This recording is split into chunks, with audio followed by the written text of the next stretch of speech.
Peace and blessings, everybody. I am your brother, Juan Carlos Six, at Slatestone Music, anywhere online. Welcome to the Plug Room, theplugroom.com, where you can plug your business, plug your brand. Here at the Plug Room, we are all about community development, which is building people and linking people with people.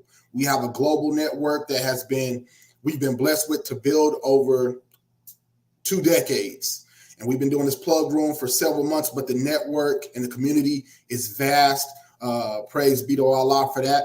So thank you for tapping in. Again, this is the Plug Room, where you can plug your business, plug your brand. Wherever you may be watching it, we thank you. If you have any thoughts, comments, or if you want to share your value, put it in the comments. Let us know. You can reach out to us by texting the word plug to 559-791-8468. Someone will reach out to you. Hashtag the Plug Room on whatever social media platform you're on. You're going to find us. You're going to find some of our work and what we do online. But believe me and trust and know that the work carries on offline. It's a unique way of community development with physical and digital results on and offline. So today we have a guest who's an author, an entrepreneur, definitely has some solutions, the owner of the Silent Academy. And so we're going to tap in with him, Wesley Moseley. And without any further delay, let me go ahead and bring up our guest right now. Peace. Peace and blessings, brother. How you doing today? I'm doing good. How are you? I'm doing well, sir. Thank you for tapping in with us. So without taking too much of your time, we want to kind of pick your brain and follow you on your journey and how you became Mr. West and what the Silent Academy is. So in your own words, who is Mr. West, Wesley Moseley, and what are you known for? So first off, I appreciate you allowing me to take this opportunity to do so. Who is Mr. West? I'm a multiple things. I'm a student. I'm a educator as well. I've been doing home ownership solutions for going on 15 years. So once I got out of high school, I got right into corporate America, which is ironic because I got into trade school when I was in high school. I actually learned how to do auto refinishing, collision repair when I was in high school, and thought I was going to open me up a body shop and start working on cars. But I got into finance. That's something that I have had a natural leaning towards when it comes to numbers. And then being able to speak with people. So I started from a call center, worked my way all the way up into learning what loss mitigation is, which is default servicing when it comes to mortgages. So whenever you get far behind on your mortgage, you get past the point of collections, you then are now approaching foreclosure. I am in that middle ground where you talk about loss mitigation, where we're trying to prevent that foreclosure, but yet put a borrower or a homeowner in a position to still maintain their property. So in the age of 18 going into 19, I first got into that industry.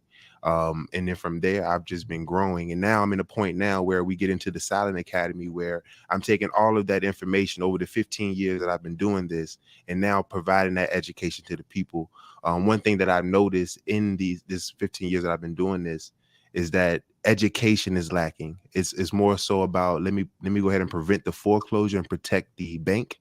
Let's protect the asset, but not necessarily setting up the borrower or setting up the homeowner with success to be able to understand what are they really agreeing to? What are we signing up for? What am I extending my mortgage out to? So I just wanted to fill that gap to be able to be an advocate for homeowners. A lot of people feel as if they're alone when they're in a position. A lot of people are embarrassed when it comes to falling behind on their payments and not sure what to do. So I wanted to be an advocate and fill that gap because I noticed that no one in the industry is educating individuals from a standpoint of understanding where they come from. It's just more so here's the information, hit the link. You know what I mean? So I just wanted to be an advocate to be able to speak on behalf of and educate behind the scenes so that borrowers and homeowners feel more confident when they're speaking to a lender, so they don't feel like the leverage is against them, even if they're in a compromising situation. So that is the beginning. It started off there. And then as I've been growing as a person, I've been sharing my story and just learning how to do that on a public spectrum. I've been doing that privately amongst my friends, just kind of them being aware of what I've been through and explaining what I've done to do so. And all of this comes to what the Silent Academy is, which is personal development, professional development, and then home ownership solutions. So being able to provide education for those who you may not be at a point where you need mentorship or that you need to know how to write a resume, but you just need to know the ins and out of the investment that you're in, or ins and out of coming up with a game plan to know what are your goals for your family. So who am I? I'm an advocate for the people. I want to be able to educate people and pour as much as I can of what I've been through, what I've seen, and what I've learned into people so that they can feel more confident about the decisions that they're making. Yes, sir.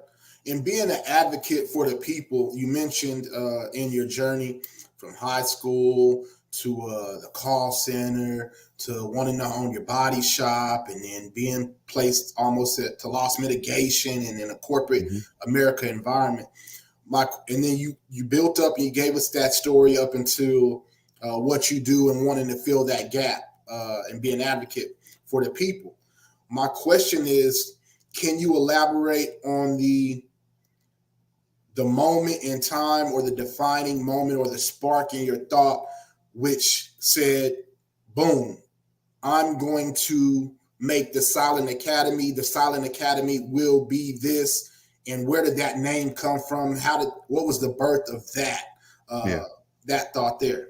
Yeah, and I'm glad you brought me back to that, because my journey is a journey of multiple paths. You know, they say the jack of all trades, you're a master of none. But they say, but you add on to it that you're better than a master of one, to a sense. So I've been on this serial entrepreneur journey since I was 13, 14 years old. I've been selling candy, CDs, mixtapes. When it was at that time, I was selling mixtapes at high school. And then up to the point, like you said, getting into a trade and being able to paint cars and learning how to fix dents, and then getting into finance. I've always been looking for a way that I can do for myself. That's always been the root of everything that I do. But as far as closing that gap that I have, as far as the education for home ownership, that's the main thing that I would say is my focal point, because I've noticed that is the biggest gap that I've noticed in finance. Many people, when it comes to home ownership, we know how to get the key. We don't know how to keep the key, or we don't know when we're done with the key, how do we properly exit the property so that we don't damage ourselves. We just kind of just get the carrot at the end of the stick type of mentality, where we're led to, oh, yes, buy a home, first time home buyer, you get all of these bonuses, and you can get these discount points if you go to the certification. But what happens after all the dust settle, all of the confetti stops, and then you can't pay the mortgage? There's no one around that's trying to help you. Only people that you hear from are collectors or individuals that speaking about when they're trying to kick you out. So since I got into the industry in 2008, I've only heard stories of individuals who are going through a life-changing situation and they don't know what to do. So for me, every corporate entity that I work for, I've been the outlier as far as going over and beyond to be able to give people the education they need, not just pushing the application to the next person. So for me, when I first got into in 2008, 2009, during that particular recession, I noticed I was still young in the education of it, but I noticed that no one cared about the people. It was just about, let's protect the assets. Let's protect the bank. And then now when we're in this point now with the pandemic, we're in a similar situation where now it's, let's protect the bank, let's protect the assets, but who's going to educate the people on the other side of buying property? So what I noticed was a lot of people in 2020 were speaking about advantages in the market where they can capitalize to purchase, but I didn't see anyone speaking about the advantages of looking into researching and seeing where there's grant assistance that can help you pay your mortgage instead of extending it or refinancing, or having to sell your property because you feel like that's the only thing you can do to get from under the debt. But there's actually $9.9 billion that was awarded for pandemic relief in 2020, 2021. We're in 2023, and in the state that I live in right now, they still haven't exhausted half of what they were awarded. So we're talking about 80 to 90% of the funds that have been granted in America for people for relief have still not been used. And the majority of the reason for that is because of the lack of awareness and the lack of education to even know that is available to them. So for me, identifying for me The people don't have anyone to advocate. The people don't have the education. It's available, but they don't even know where to start to even digest what to do, because it's very overwhelming when you're talking about finances in general. But when you talk about your home and the ins and outs of borrowing large sums of money that you owe for 10, 15, 20, 40 years, it gets kind of blurry after that 10, 15 years that you've been doing it. Now you have a life-changing situation. You don't know what to do. You're almost starting from zero. So for me, like I said, 2020 is when my eyes opened that I had to see what I can do. I've been trying to, I guess you could say like that spook by the door mentality, try to do my best within the system. And I noticed that there's a cap with that, because once you disrupt too much, then at some point there is going to be some pushback. There's going to be some way that there's going to be a holdup where you have a red line that you can't say but so much, or it's going to be a confidentiality problem where you can't expose what's going on behind the scenes. So for me, I felt that that's not right. If I know that there's something wrong going on and I know that you need to know this information, it's my job to deliver it, or it's on my hands, or the blood is on my hands, I feel, if I'm neglecting you or withholding the information. So that's the main reason why I stepped out on myself, to be able to have the Silent Academy, to be able to provide education, not only in home ownership, but also personal development, share my story, to be able to help people understand that you don't have to go the traditional route, because I've done all of this without a quote unquote college education. I did one semester at an online university, and everything since then has been experience, asking questions, researching on my own, going through and actually talking to the people and seeing what they need,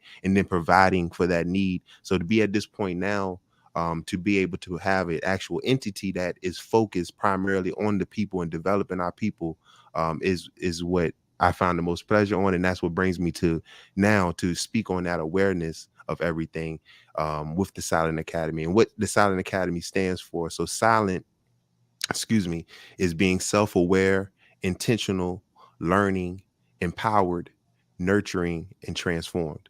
So to be silent, is not just being quiet, but it's also about being active. So as you see, I got the clothing, Think, Learn, Grow. This is silent and active. It's about not just talking about your problems, but it's about doing something about your problems. And when you're doing something about your problems, there's really no talking to do. It's about your actions. And that's where I lead. And that's where I've been starting this journey with the Silent Academy, is just encouraging people to take action, come up with a plan, execute, and adjust. I call that the P method: plan, execute, adjust, and just be able to provide individuals with these little tidbits, these little gems that help me along the way just to get started. And then as we continue to build, be able to have group coaching, have situations where people can get specialized coaching for what they need specifically, and not just general information.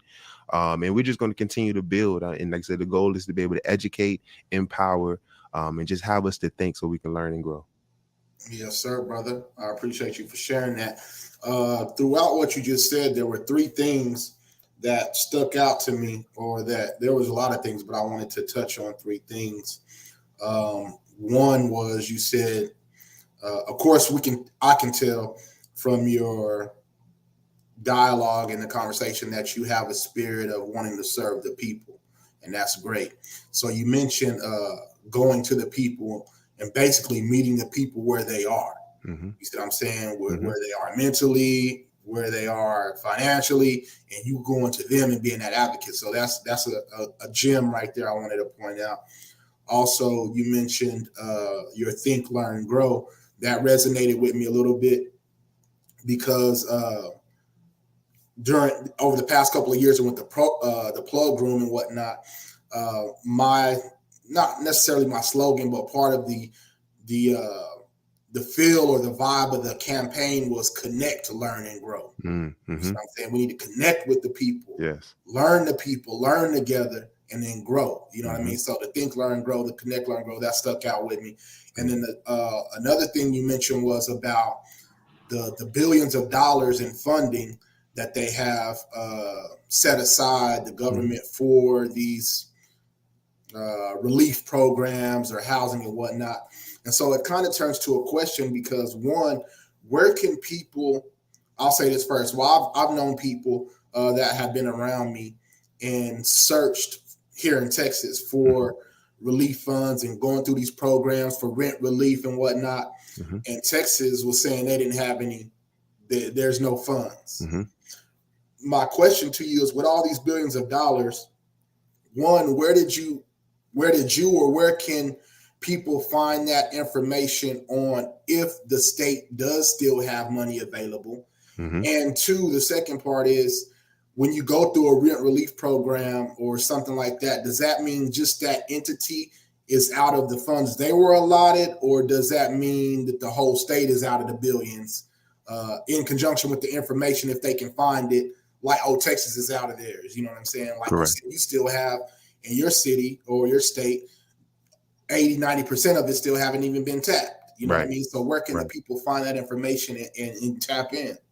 Yeah, so I'll actually provide you with the link so we can link that in here as well. But look up the Homeowners Assistance Fund. It's HAF, is what you want to look up. What that will tell you, actually, we'll get a picture of a map. It will tell you all of the states, all the 50 states plus the 2 territories you'll see there as well. And it will either be color coded to tell you if funds are fully available, if the programs that are there are suspended and there's a wait list, or that is completely exhausted. So when you bring up Texas, specifically, I think they have wait lists right now. So I wouldn't say that they've exhausted it, but so many people have applied that they need to see what is done. Once the dust settled, then at that point they can determine if they still have funds available or not. So like in my particular state here, I want to say they had over $278 million that was awarded for the whole state. So if there's still 60% of that that's still available, you're still talking well over $100 million that people can be tapping into. But that's been since 2021. So we're in 2023. We still haven't exhausted those funds. What have individuals been doing in the meantime? So there's two ways that you can look at it. If you're in a state where funds have been exhausted, funds are suspended, there's a wait list, or funds are available, you can always talk to your lender because they are required to provide you with options. So it may be a thought that your lender is looking to try to take your property, and to be promised you, the bank doesn't want to keep your house just as much as you don't want to give it to them, because they have to pay for the maintenance and the preservation of the property as well. So they don't want to hold on to that. Their goal is to make interest. Their goal is to make money off the fees. So if they're holding the property and having to eat the fees of maintaining that, that's not a benefit for them. So they don't want to kick you out. So if you're not sure where to start, you can always start with your lender, because they should be aware of what the programs are, because they have been stipend, they have been made aware of the programs. And also, with programs being available, your lender has to cooperate. So there may be documentation that your lender needs to provide you so that you can provide to your caseworker in your program. So this isn't more like a if you didn't know the information, you're the only one knowing. You have to prove it to your bank. Your bank knows it. They just may not be volunteering it, but it's available. So I would say if you have a state or in a situation or a city that has limited funds, no funds, or just not sure where to look, first start with haf.gov. I believe that's the exact website, but I'll link it to you so we can give it specific information.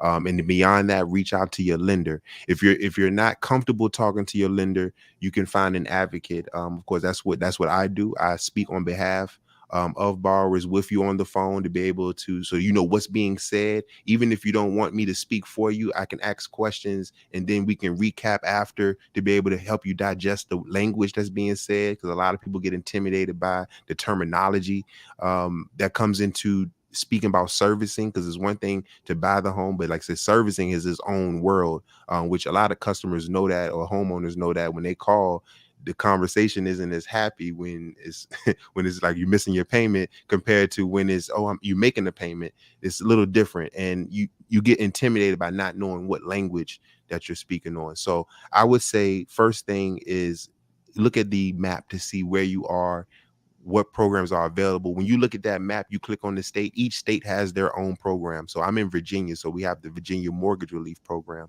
I'm not specifically showing Texas what it is, but each state has a link. And I also have resources as well, which I can provide to anybody as well, with all of the links as well, if they want to go like handheld, go through that process of that. But the key to it would be being transparent. That's one thing that I always tell anybody that I speak about. Don't be afraid to tell the truth to your lender, because they can't help you if you don't tell them what's really going on. So if you're trying to withhold or massage the paperwork or massage the numbers to make sure what's right, you'll end up costing yourself more money you end up missing out on grant assistance because you're not telling the truth.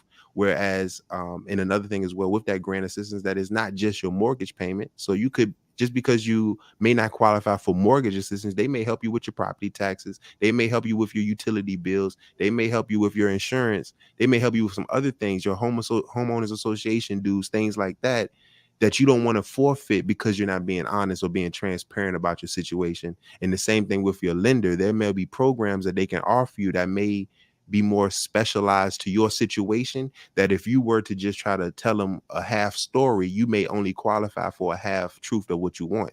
So it's important that you are transparent, that you do your research. Don't sign anything until you understand what you're signing. Get with a lawyer or get with someone who is educated in there to walk you through the language so you know what you're getting into. Because what I've noticed since 2020 to 2023, if all of these funds haven't been exhausted, then and loans aren't being foreclosed on, someone's signing agreements without true knowledge.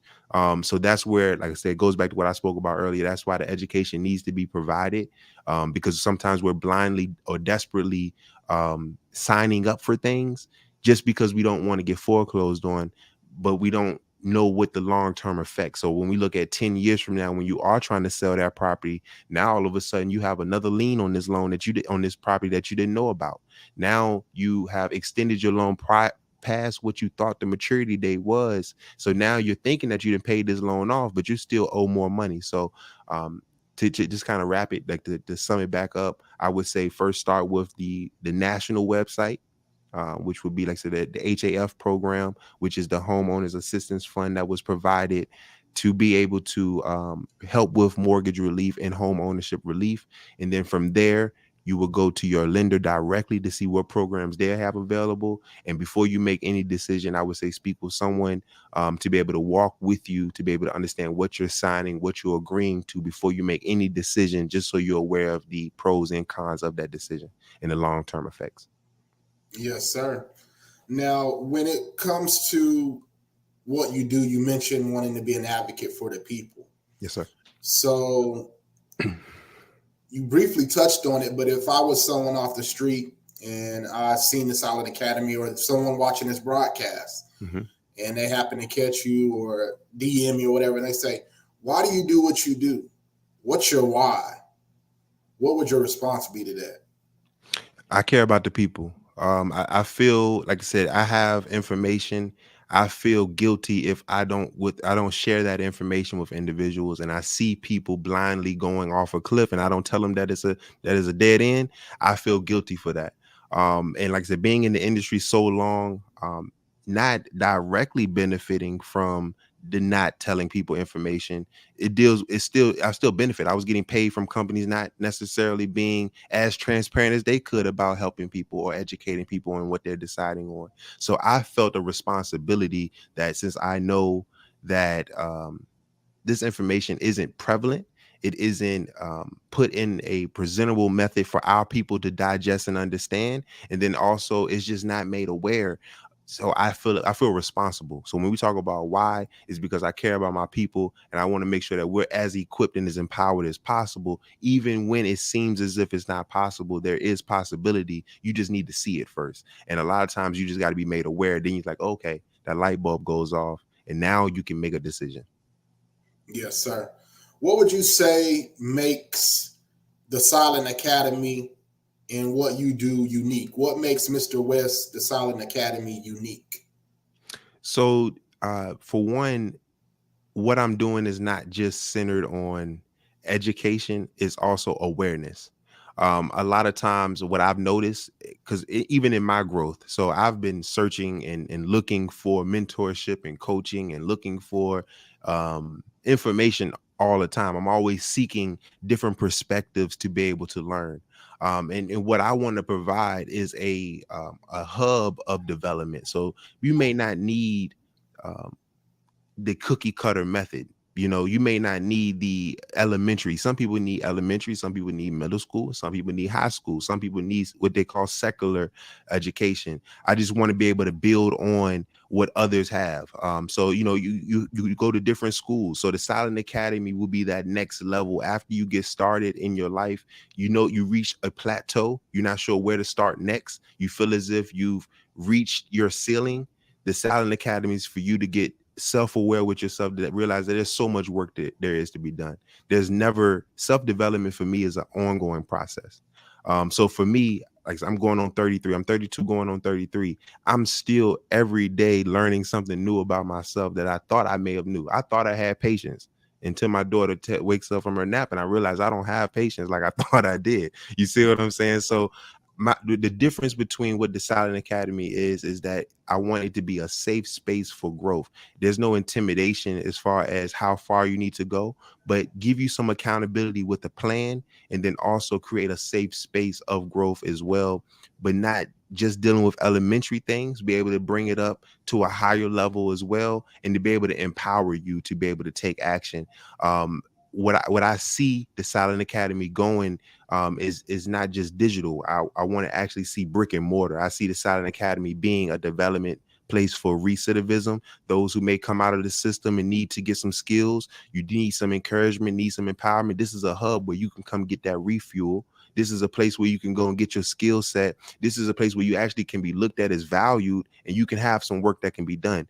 What I like I said, when you talk about the Silent Academy, is a school for children. It's a school for adults. It's a school for all that need development. And development isn't just, let me just work on my mindset. Yes, your mindset is key. You need that. Let me not just work on some skills. You also just need to network.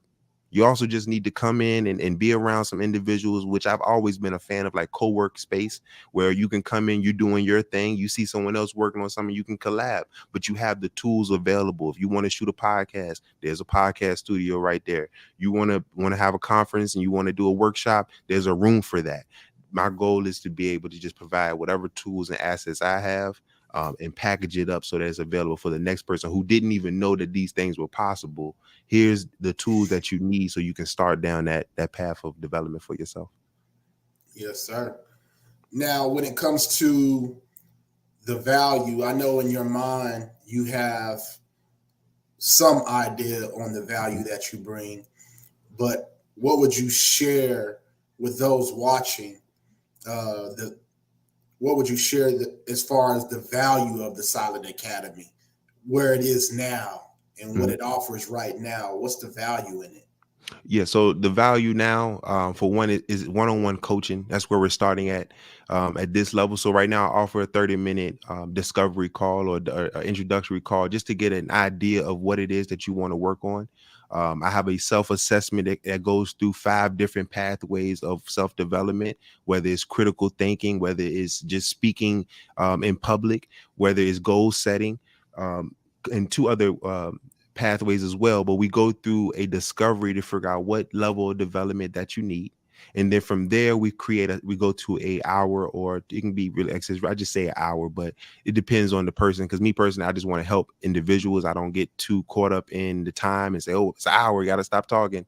I want to be able to pour into individuals as much as possible, but be able to give them specific actionable initiatives that they can take away from the call. So I work on developing a plan, an action plan, and a way to be accountable as well.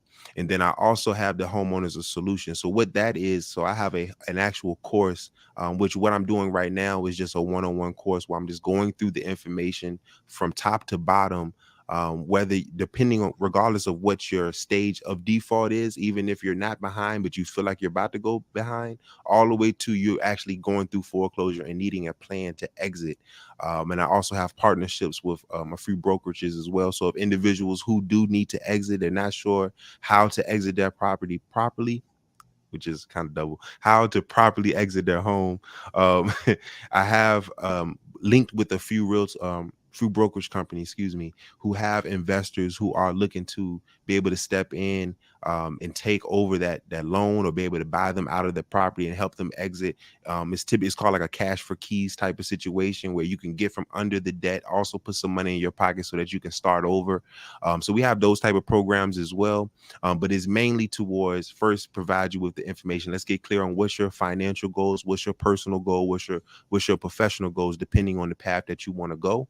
And then from there, one-on-one, I'm going to walk you through that process, depending on how long you want to have coaching or have some advocacy to go along with your program or with your particular situation that you're in.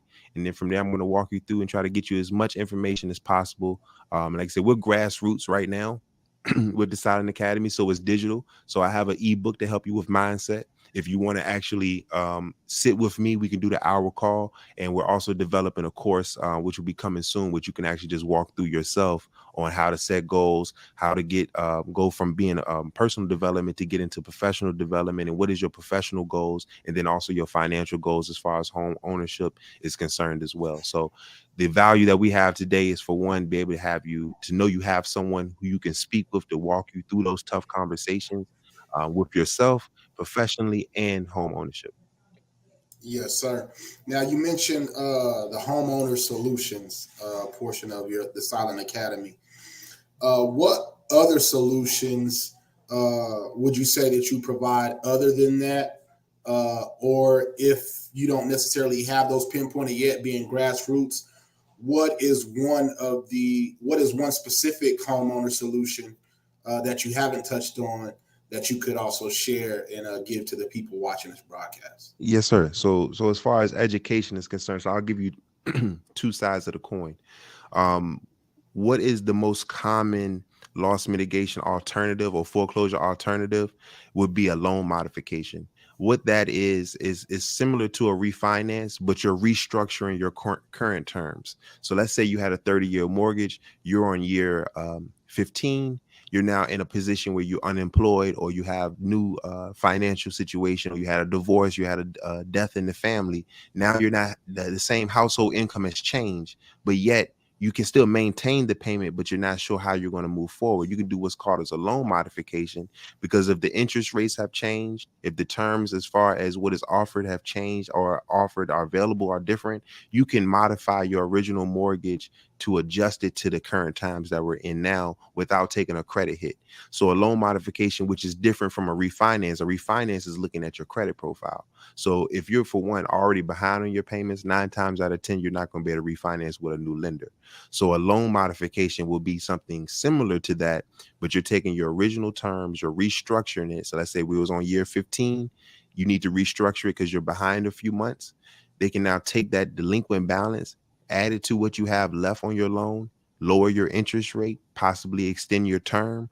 And then at that point, you have a new mortgage payment, new terms, and you're now showing as current on your credit reporting. So like I said, the difference between a refinance and loan mod is that your credit profile is looked at up front with a refi. Well, with a loan mod, this will be an alternative to help you get back on track so that you could possibly refi in the future.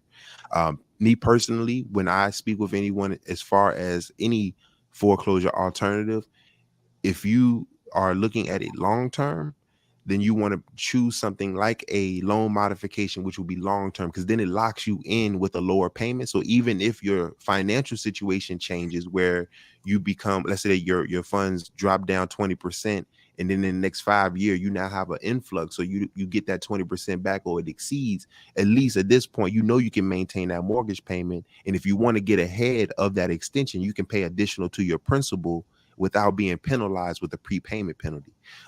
So it's a couple different hacks that you can use to be able to, for one, save yourself on the interest that you may be charged from modifying or restructuring your term or extending your term. You can still get that money back by having a locked in lower payment. And then if you do have a financial change where your income does increase, or you do have a second form of income that comes in, you can now use part of that funds to pay your principal down, which will save you interest. A trick that I've learned recently is that if you just pay $200 extra on your mortgage payment, you can save yourself 7 to 8 years worth of interest off of your loan, which I believe is up to $44,000 that you can save yourself if you just put $200 away a month. So The loan modification is a great alternative because, like I said, it locks you in with a lower interest rate, especially if you bought that home at 7%. Time goes by, interest rates drop down to 3%, and you're in a hard time, you can get a loan mod and have your interest rate drop. So you saved yourself 4% in interest. Now, if your income changes, you have a lower payment. You can now add that extra to your principal directly and not pay it to any fees, not pay it to the bank, pay it to yourself to help your payment come down lower. You end up paying off whatever extension you have to do. You end up giving that time right back to yourself. So these are the type of things I talk about, which is creative ways to hack, but to be able to get ahead of these decisions that you're making. Because a lot of times we make temporary decisions and don't look at the long-term effects. But there's ways that if you understand what you're signing up for, you'll be able to kind of counteract that long-term effect by still making progress or still having productive decisions being made along the way to help you get that relief. And then the other side of that will be what we call as a short sale, where you're not necessarily selling the property for what it's worth, but you're able to sell it for enough for what you owe. And that helps individuals who may be upside down in their mortgage. So let's say when you bought the house, it was worth 200,000 and you end up taking the loan up for 200,000. You've paid it down, it's down to 170, but the value of the property is 150. There's a way to do a short sale where the bank will take 60, 70, 80% of what you owe. They'll take an offer for less. And at that point, you can get out from under that debt and still be able to move on with your life and not take a financial hit as far as your credit is concerned with a foreclosure, but you're able to have a settlement show up on your credit, which can resolve a lot faster. A foreclosure lasts between 7 to 10 years on your credit, whereas a settlement doesn't hurt your credit as much as far as points is concerned, and those typically fall off after 3 to 7 years for that to fall off, but it doesn't show up as a foreclosure. You lose 200 points off the rip.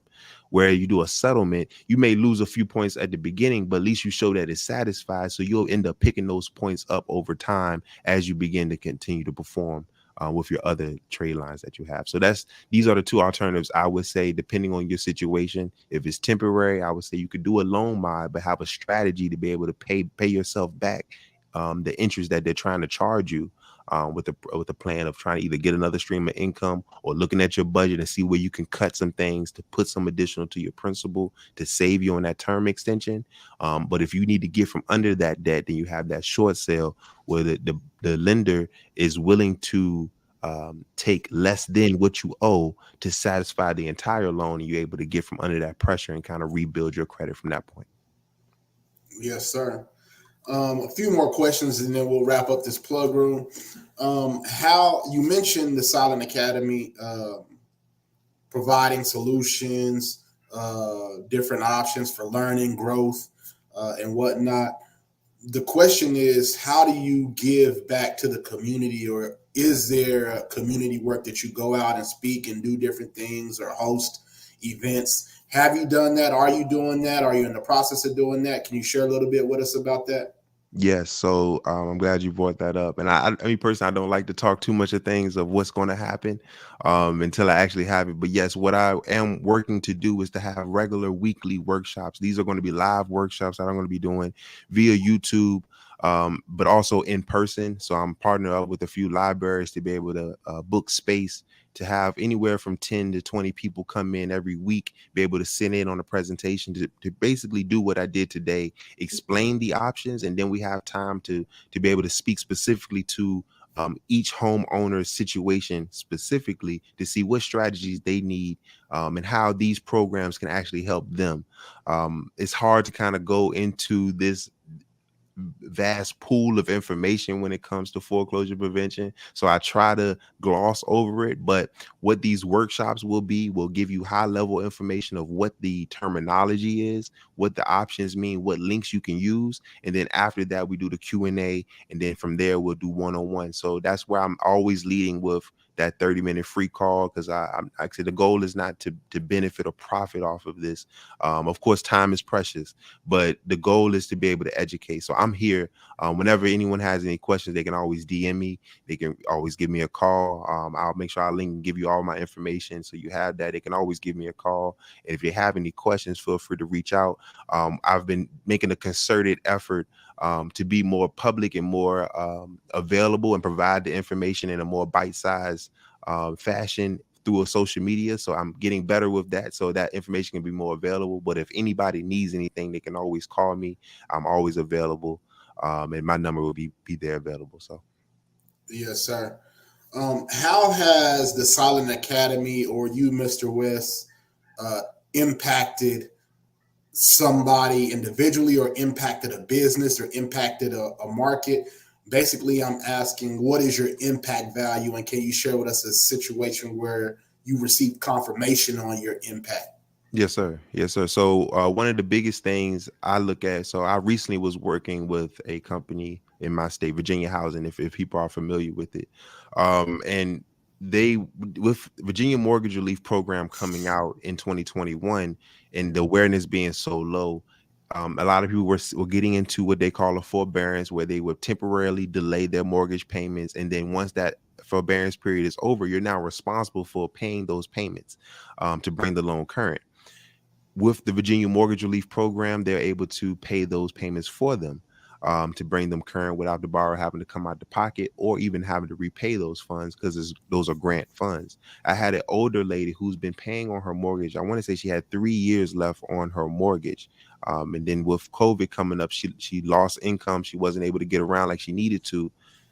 So now she was in a point where she was about to refinance, not refinance, but she was about to do a loan modification, excuse me, extending her loan for another 10 years, and she's about to pay it off in 3. So you're talking about she's owing, I want to say, a little under $16,000. So you're getting ready to pay this thing off, or you're going to end up extending it, taking in those previous payments that you were forbeared or they were deferred to for a few months. Now you're going to tack those in, so you're going to have now a loan for $16,000 for 10 years, when you right now you're 3 years away from owning your house free and clear.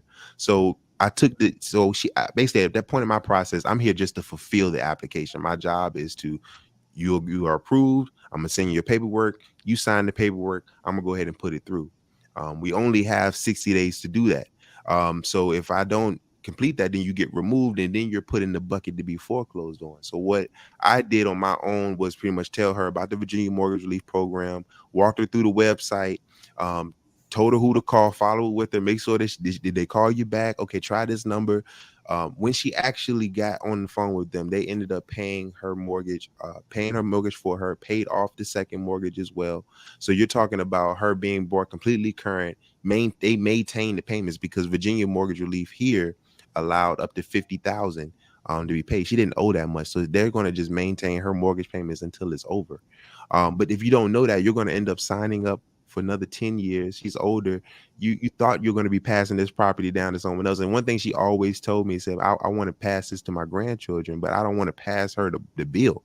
I just want to pass the property. So that is the thing that always sticks with me, and why I really stepped out to be able to be an advocate on my own versus trying to do it through companies, to do it for myself, because individuals just need the information, or they just need someone on the phone to tell them that it's available, and they're willing to do the work. And it's a stigma in finance that customers are not knowledgeable. But do you ask yourself, why aren't they? If you're selling them products, why aren't you educating them? So you can't be surprised at the questions that you're receiving. So the value add is the patients that we're here. I want to be able to help individuals save these investments, especially for our people. Sometimes our home is the biggest investment we have. So if we're going to end up losing that, which a lot of our older brothers and sisters, we lose that home when we pass away, that's becomes the biggest nightmare for the family, because now we're fighting over it, because we trying to get that one asset and trying to split it amongst so many people. This could be that last thing that can keep the family together. So that's really, when we get back to that why you asked me earlier, I just want to make sure that we don't allow this to be something else that causes division. So if we can become educated in it, we can become empowered in it, and at that point we can excel. Yes, sir. How important is networking to the Silent Academy and Mr. West? Very important. Very important. That's why I was so glad when you reached out to me to be able to be here. Because that's one thing, that it's hard to do this type of work when you're one person. So getting around other people, I was just earlier today, I was at the suit store, and just knowing that you got to tell people, that this information is available. And I preach that on social media, but I got to do that in person as well. So I encourage everyone, networking is important because you are literally one conversation away from what you need. All the questions that you have is on the other side of you opening your mouth and just asking. You know what I mean? And I just encourage everyone, as we know, we've been building, brother, you know what I mean? Networking on different levels amongst different things. And it's amazing to see other people blossom. And you just know that they're blossoming because for one, they just network. They just asked the right questions, got in the right rooms, got around the right people, and just showed their value. And at that point, things blossom. And that just echoes of what I want to do in everything that I'm doing here. Anything that I have of value, I want to build with those who are like-minded. Those who even aren't like-minded, I still want to build with you because you just may not be like-minded because you're not aware of the information. So I just want to build, and networking is so important. You can't build anything by yourself. You can't build a house by yourself. You may come up with the plans, you still need someone else to look over those plans. You still need people to inspect it. Even if you built the house by your hands, you need an inspector to come in and just make sure everything is on point, make sure everything is where it needs to be. So yes, networking is very important. We need each other. Yes, sir. Well, I definitely want to say thank you for the information and the jewels you dropped, Yes, sir. giving your story, sharing your value, and some of what has brought you to this point today. Before we close out this plug room, first off, thank you again. Salute. Yes, sir. And share with the people where to connect with you in the matrix. Plug your business, plug your brand. Yes, sir.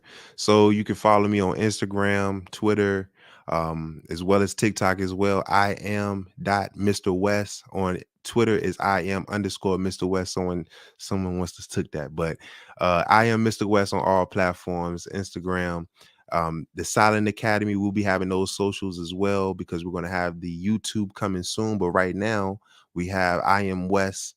I am Mr. West on YouTube as well. So we're going to keep the synergy all the same right now. We're up and coming with that. So I'm actually going to be shooting a podcast for that soon. So look out for that. The Silent Conversations podcast will be coming back to you every Saturday at 9 a.m. So look out for that soon. But lastly, thesilentstore.com. That's where you can get my ebook. That's where you also can get the coaching. You can get a free 30-minute call with me as well. If you need specialized strategy plans as well as far as your development, go to thesilentstore.com. I didn't talk about the ebook, but too much, but peace, positivity, and perspective, the 3 P's, the keys to having better days. That's on the Silent Store right now. That's where we talk about how finding peace of mind, being able to condition your mind with positive thoughts, and then being able to expand your understanding by seeking other perspectives and not getting trapped in your own world, but also expanding that world so you can get not only better understanding of the world around you, but more understanding with yourself, because you'll realize how much similar you are based off your differences. So just being different from somebody doesn't make it you opposed to them, but you can learn from them. You can study and you can understand different things about yourself just by observing others. So thesilentstore.com, that's where you check it out. But I am Mr. West. You can find me anywhere on all the socials and just tap in. Since you're checking in with the plug room, text me the word plug room to 804-221-6226. If you text me that whenever you see this, for sure, you can get a free copy of the ebook, the 3 P's, the keys to having better days. And then we can go from there. We can have a conversation and we'll offer some free coaching as well. I'll probably give away 2 coaching as well. So I'll get with Brother Slate Stone. We'll do that, but I appreciate you, my brother. Yes, sir. I appreciate you. And once again, stay building, stay elevating, growing, Yes, sir. thinking, learning, and growing, my brother. Yes, sir. And we look forward to the build, man. Peace Yes, and sir. blessings, man. Peace. Make sure you tap in with brother Wesley Moseley again, the Silent Academy. Make sure you text that number. Share this out wherever you may be watching it. Like we like to say on the plug room, measure yourself to yourself, not to what others have done. Always strive to be better tomorrow. Do you. Be honest, be creative, and stay 1000. I'm your brother, Juan Carlos X, at Slatestone Music anywhere online. This is the plug room, theplugroom.com, where you can plug your business, plug your brand. Until next time, peace.